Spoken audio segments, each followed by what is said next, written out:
He was bound by an unbreakable curse, and after years of searching, he attempts to charm the Witch of Calamity for assistance. The story begins with Prince Oscar and his attendant Lazar as they journey toward a witch's tower. Lazar urges him to return to the castle, fearing the witch might curse him again, but Oscar remains unfazed, pointing out that even after 15 years, he has yet to find a cure. His plan is to seek help from the Witch of the Azure Moon, and if that fails, he intends to track down the one responsible for his curse, the Witch of Silence. Upon reaching the Azure Tower, Lazar pleads with him to turn back, citing the dangers and the fact that no one has reached the tower's summit in years. However, Oscar is undeterred and presses forward. Lazar observes that the tower matches historical records and warns of upcoming challenges. Oscar, however, reminds him that whoever reaches the top will have their wish granted. Oscar tells him to stay behind, but Lazar insists on following. They encounter their first trial, realizing they are surrounded by snakes.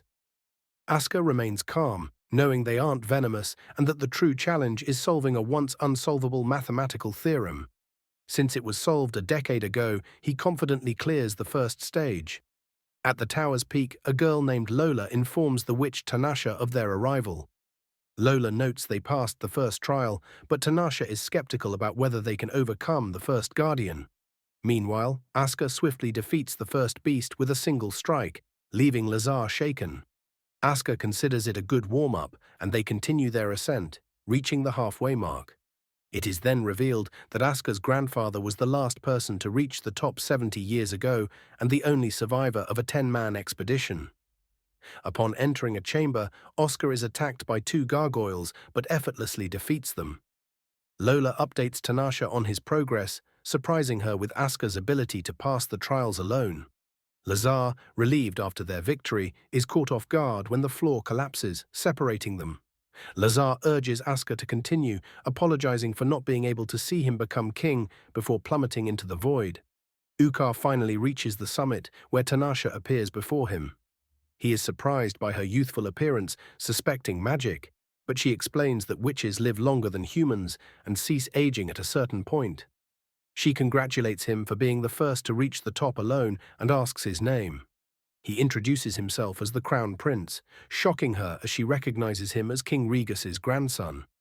She observes that he resembles his grandfather and explains that she resides in the tower with her familiar.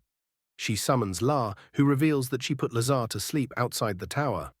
Oscar inquires about the fate of previous challengers, and Tanasha explains that those who fail are sent away with altered memories. However, Lola discloses that Tanasha still grants their wishes if they had noble intentions, such as curing an illness. Osa asks if she ever leaves the tower, but she prefers to remain, as she doesn't wish to interfere in others' lives or use magic carelessly. Oscar wishes the Witch of Silence shared her views, then explains that when he was young, a witch cursed both him and his father, preventing them from producing an heir.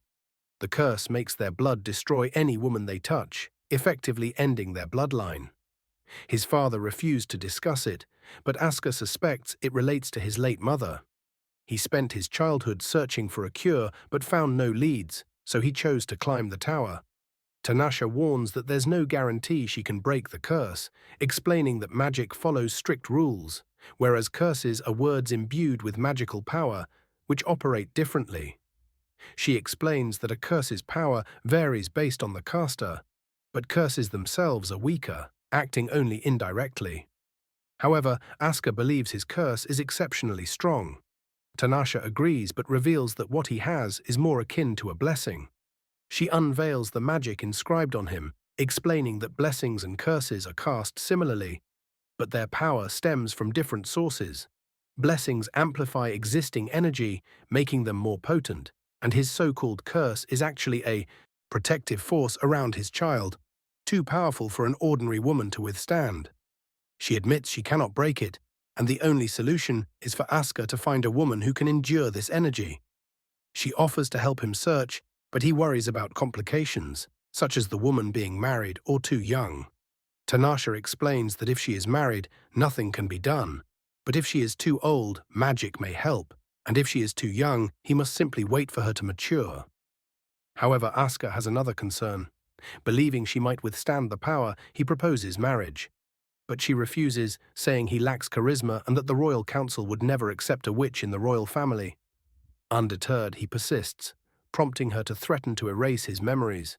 However, he draws his sword, which she immediately recognizes as a legendary weapon with full magical resistance, rendering her powerless against him.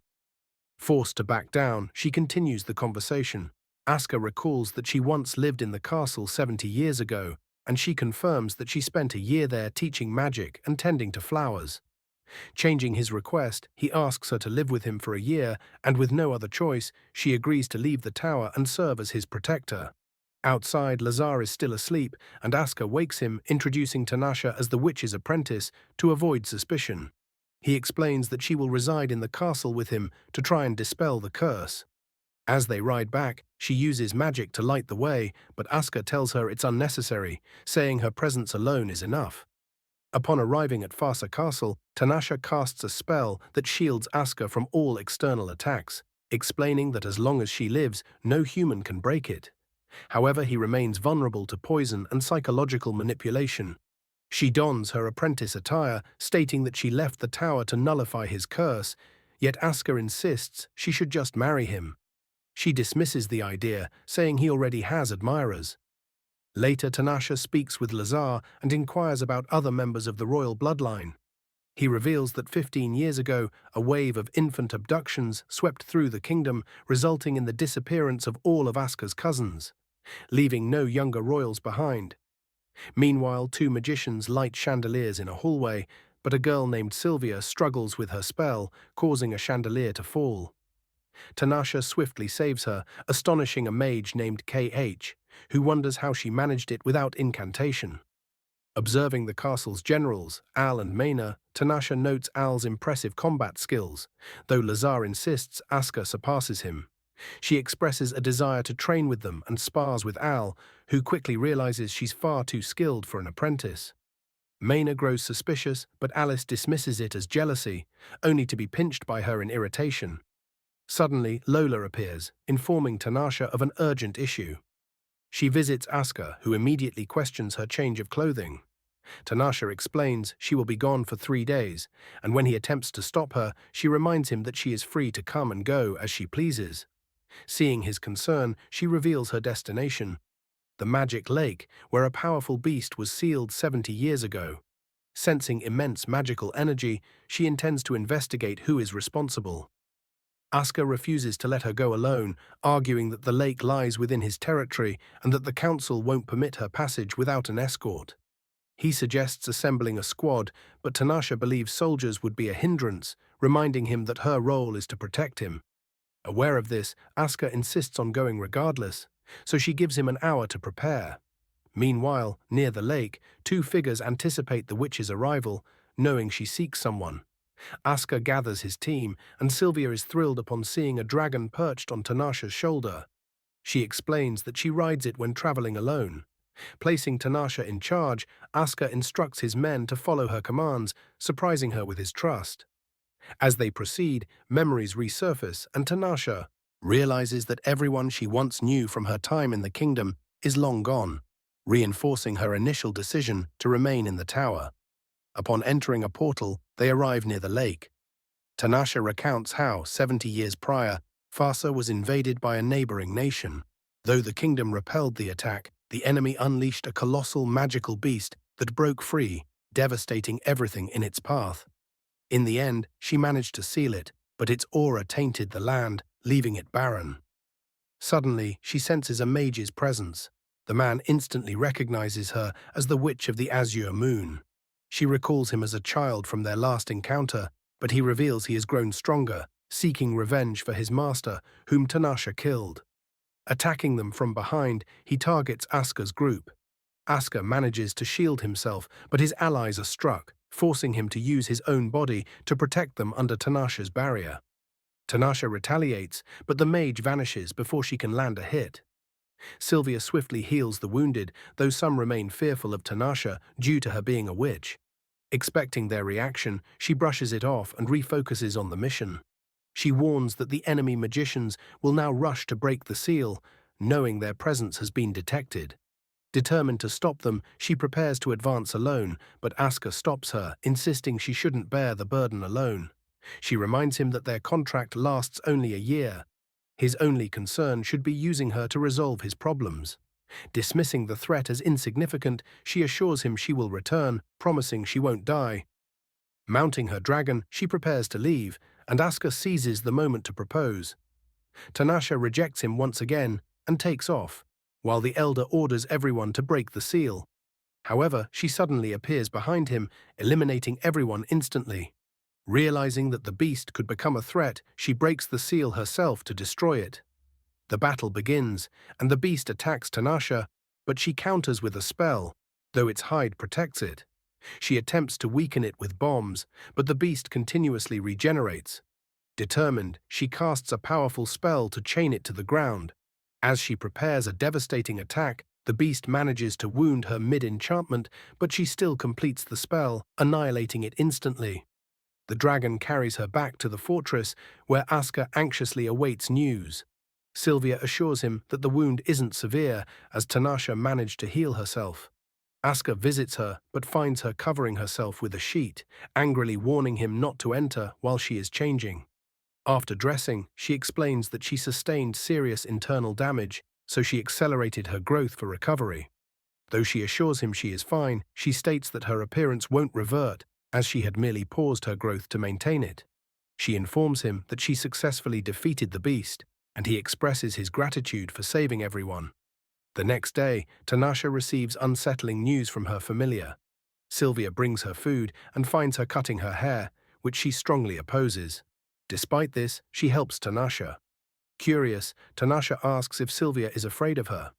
Sylvia recalls a tale of how 5 witches destroyed an entire nation in a single night, yet she doesn't believe Tanasha is evil. Tanasha wonders if there is anything a witch doesn't understand, and admits she cannot comprehend Aska. Sylvia, however, remarks that they seem to get along well. Now that everyone knows she is a witch, Aska formally introduces Tanasha to his father, declaring his intent to make her his wife. She once again rejects him, clarifying that she only came to lift his curse, which is highly complex and will take time to decipher. However, she is confident that it is only a matter of time. Aska insists she must take responsibility if she fails to remove the curse, angering her, leading to an argument in front of the king. Amused, the king also remarks that they seem to get along well. Meanwhile, the mysterious mages are pleased that Tanasha sustained a severe injury, forcing her to leave hastily, allowing them to secure the beast's stone. Suddenly, another magician appears, seemingly the one Tanasha has been searching for. The magician states he will meet her at the right moment, believing she will be happy to see him. However, another man claims that, in every version of the story, he despises her, confusing the magician. The man refuses to elaborate, simply stating they are merely spectators, ensuring events unfold as necessary. The magician refuses to let them leave and threatens an attack, prompting the man to teleport the girl away. The magician, suspecting interference with his plans, retaliates and eliminates the man with a single strike. Meanwhile, the prince and Lazar investigate a forest where 9 villagers were found dead, their bodies completely dehydrated. Lazar discovers a plant resembling a pearl, but suddenly other plants emerge and try to strangle him. Aska intervenes, realizing these plants are responsible for the villagers' deaths. However, one of them releases a poisonous gas at Lazar, causing him to collapse just as Aska notices a young woman observing them. Lazar awakens in the woman's home, where Aska explains that she provided him with an antidote. She introduces herself as Lucretia, the witch of the Forbidden Forest. She notices Tanasha's protective barrier on Aska and is surprised he reached the tower's peak alone. Curious, she asks what he requested, and he replies that he wishes to make Tanasha his wife. Amused, Lucretia acknowledges the difficulty, as Tanasha has been practicing spiritual magic for a long time. She explains that maintaining purity is essential for spiritual magic, or Tanasha will struggle with it. However, she admits Tanasha is powerful enough that it may not pose a significant problem for her. Lucretia offers Aska an aphrodisiac to aid him, but he refuses. Instead, she decides to give him something even more intriguing, planting something in his mind. He wonders if she intends to fight, but Lazar recalls her earlier assistance and suggests they leave peacefully. Later, Tanasha senses something unusual in Aska and questions whether he is sleeping well. He insists that he is, though he recalls something vague that he cannot quite comprehend. Suspicious, Tanasha doesn't believe him and interrogates Lazar, who confirms Aska retires early every night. She then speculates that Aska may have a secret lover, explaining that his life energy is fluctuating and she detects the scent of perfume on him. However, the others dismiss her concerns, claiming they noticed nothing unusual. Realizing what it must be, she becomes enraged, shaking the castle in fury. Determined to confront him, she storms in and declares that she already knows he met the witch of the forest. Aska believes it to be insignificant, but Tanasha warns him that he was incredibly fortunate, as witches like Lucretia can be unpredictable. Tanasha notices the spell placed on Aska in time and reminds him that psychological attacks can still affect him. She explains that he was struck by a spell that disguises itself as a lover in his dreams, gradually draining his energy, which could lead to death within a week. Since he forgets everything upon waking, he initially assumes Lucretia is to blame. Tanasha, the only one who could detect the spell, needs to enter his dream to remove it. Aska falls asleep, allowing Tanasha to invade his mind using magic. Inside the dream, Aska sees Tanasha by his bed and embraces her, but the real Tanasha controls him, forcing him to strangle her. She pleads with him to stop, but he ends up killing her, only to awaken suddenly. Upset that she made him do such a thing, Tanasha clarifies that it wasn't truly her, and that it was the quickest way to break the spell. She also tells him he should be prepared to do so if necessary. Confused, he questions her reasoning, but she simply tells him to rest. Tanasha confronts Lucretia, demanding an explanation. Lucretia casually states that this was her way of greeting her after a long time. Although Tanasha scolds her, Lucretia shifts the conversation to Aska, finding it cruel that Tanasha forced him to go through that experience. She even jokes about taking him for herself, calling him handsome. However, Tanasha dismisses the idea, believing it would be unwise to involve a witch in the royal bloodline. Lucretia, trying to make amends, returns the fluids she took from the prince, explaining that they may help break the curse. She also reveals that the spell took the form of the person the target most desires, proving that Aska has feelings for Tanasha. Later, Tanasha visits Aska, and they share an intimate moment while apologizing to each other. Meanwhile, Aska trains with his knights and effortlessly defeats his opponents, leaving no one willing to challenge him. When he spots Tanasha, he asks her to fight him, but she initially refuses, stating there's nothing to gain. However, after he allows her to use magic, she changes her mind. While watching him, she ponders how strong he will become and whether he could eventually kill her. Accepting the duel, she asks him to use his sword, the only one capable of negating magic. She attacks with spells, but they serve only as distractions to create an opening for a strike. Their match concludes, and she heals him. Marina reflects on the battle, noting that most magicians fight behind swordsmen, whereas Tanasha integrates swordplay into her spellcasting. Maina suspects Tanasha was actually testing the prince and recalls how delighted she was when he successfully avoided her magic. Aska wonders if she was holding back, but she explains that complex spells require time and focus. When he asks if she has a death wish, she dismisses the idea, stating that she still has many things she wants to do, such as lifting his curse. Aska claims there's a simple solution, marriage, but she rejects him once more. Hours later, Aska is informed that an emissary from a small northern nation seeks an audience with Tanasha. Curious about how they learned of her presence, he discusses the matter with his father, who leaves the decision to him. Aska chooses to confront the emissary, who insists on speaking with Tanasha, even calling her by her true name, Anne. In Aska's office, a new servant named Marilis arrives, recommended by General Ard. Tanasha immediately detects her aura and realizes why she is there. While surprised, Tanasha assures Marilis that she has no intention of interfering with her presence. Later, Tanasha speaks with Lucretia, who is already aware of her sparring match with Aska. Lucretia questions whether Tanasha has a death wish, believing she is making Aska too strong. Concerned that his legendary sword might become a threat, she advises Tanasha to leave Fasa if she struggles to remain neutral. Tanasha confesses that she once thought it would be good if someone could kill her, as having an option in case of necessity seemed practical. However, she wonders if she is simply tired of searching for such a person. Aska and Lazar interrupt, informing her about the guest, and Aska directly calls her by her real name. She meets the emissary, who addresses her as Ati, but she warns him not to use that name. When she asks for his purpose, he reveals that the nation of Kuskal has granted rights to persecuted magicians, allowing them to practice freely. He requests her assistance in advancing their magical knowledge. However, Tanasha states that she is in Farsa as Aska's protector and only agreed to meet him because of Aska's involvement. She sees no reason to listen to someone who hasn't even climbed her tower. Frustrated that his plan failed, the emissary leaves, realizing he must separate Tanasha from Aska.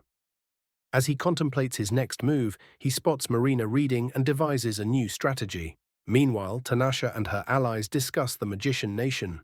CIA admits she is unaware of it, but mentions sensing unusual northern magic resembling the energy of the magic lake. Suddenly, Maina attacks Tanasha, accusing her of being a deceptive witch who manipulates men's hearts, demanding that she leave the country.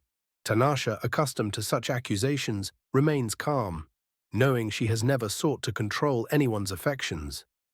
Aska comforts her, while Lan observes that Maina is under mind control. Realizing the severity of the situation, they agree to help her, though breaking the spell will not be easy. A few hours later, Lucretia mentions that she successfully treated Marina, but Tanasha ignores her.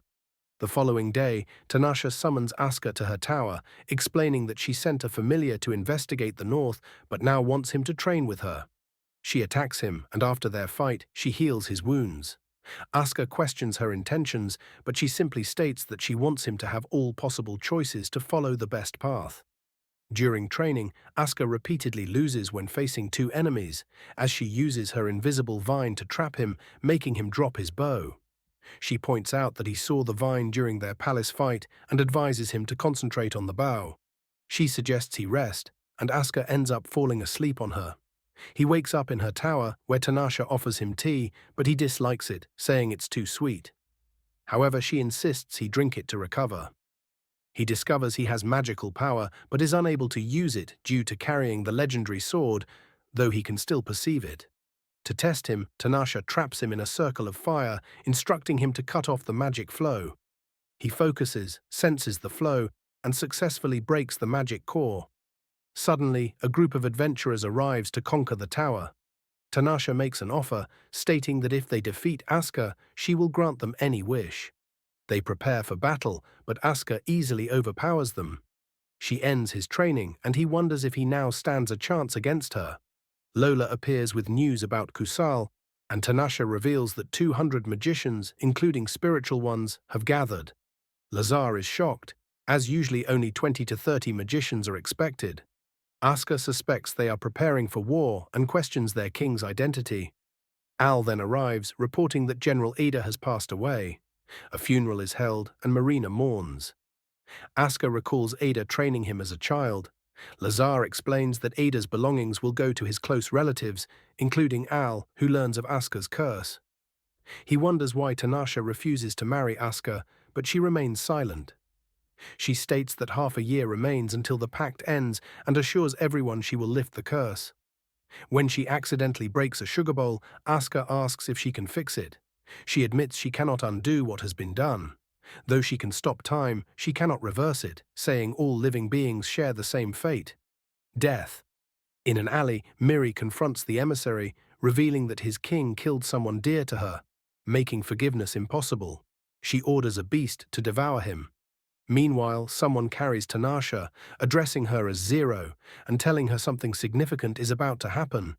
But she feels drowsy. She suddenly wakes up to find Aska worried about her. The next day, his father calls him to discuss his future wife, stating that she must possess strong magical resistance. He asks Tanasha to find a suitable candidate, and she identifies Mary as a match. Aska learns that Mary's magic was sealed, yet it surpasses that of a court mage, making her a strong candidate for marriage.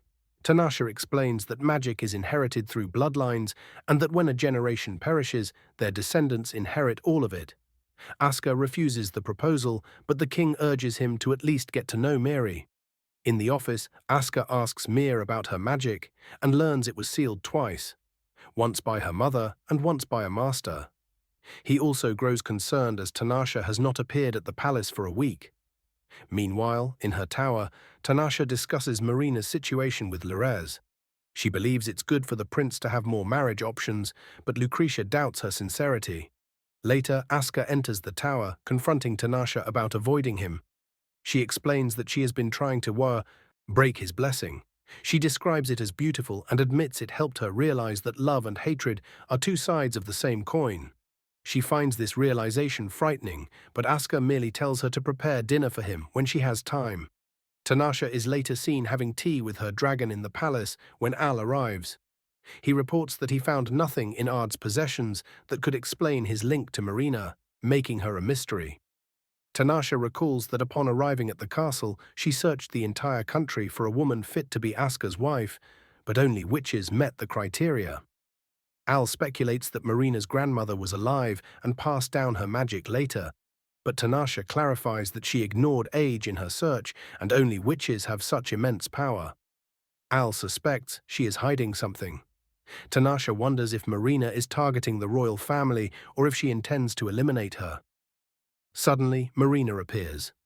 Al has an idea and notices them kissing, but it's fake.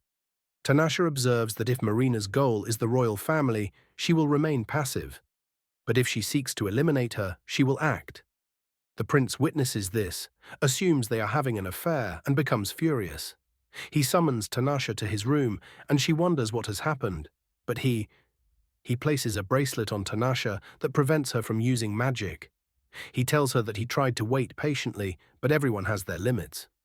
He didn't bring her to the castle just to hand her over to another man. He lifts her up, and as he takes her to bed, she remembers her nightmare. However, she loses control and the room begins to break apart. He manages to bring her back to her senses and apologizes for his actions, explaining that he only wanted to scare her, but promises it won't happen again. Tanasha later finds out that Asker is training Beal and asks her not to keep secrets from him. She explains what happened, and he agrees that Mary is suspicious. Tanasha suggests that Mary is being manipulated by someone else, but she hadn't told Asker because she thought Mary was one of his marriage options. Asker scolds her and decides to summon everyone. He makes it clear that Tanasha isn't by his side because she's his only option, but because he genuinely likes her. He tells the others it's useless for any woman to try to win him over because he'll always choose her. Tanasha is speechless as Asker turns to Miri, stating he doesn't intend to marry her and that they'll remove her from the job to investigate her background. Tanasha senses the castle's barrier has been broken but cannot use magic because of the bracelet. Miri reveals her true identity as the mage from before who used the beast to bring it back to life. Miri damages Tanasha's eye, so Asker removes the bracelet, and she heals her eye, asking him to leave as her blood weakens his magic barrier. The others protect the king while Tanasha confronts Miri, but she still can't see with her eye. The beast appears, but Asker isn't going to let Tanasha fight alone. But that's where this video ends. Remember to like and subscribe to the channel. Thanks for watching, and I'll see you next time.